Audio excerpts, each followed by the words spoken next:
In today's video, I'm going to teach you how to accept payment with Melio in 2025, with a comprehensive step-by-step guide to streamline your invoicing and payment processes. Let's start by heading over to your Melio account. Navigate to the Melio dashboard where you'll see a variety of options. This is your command center for handling payments and invoices. Once you're on the dashboard, find the option labeled Get Paid and click on it.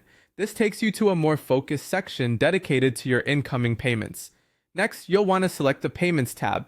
This helps you manage all your current transactions and keep track of what's happening financially in your business.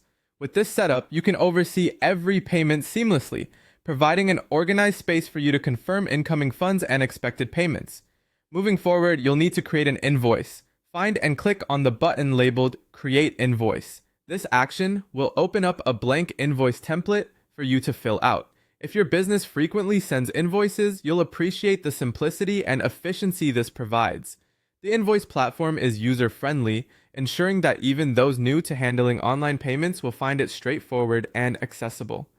Now, it's time to fill out the invoice. Enter all the necessary information, such as the client's details, the amount due, and any specific terms or descriptions relevant to the payment. Pay close attention while filling out these details to ensure that everything is accurate, as precise information helps you to maintain professionalism and avoid any potential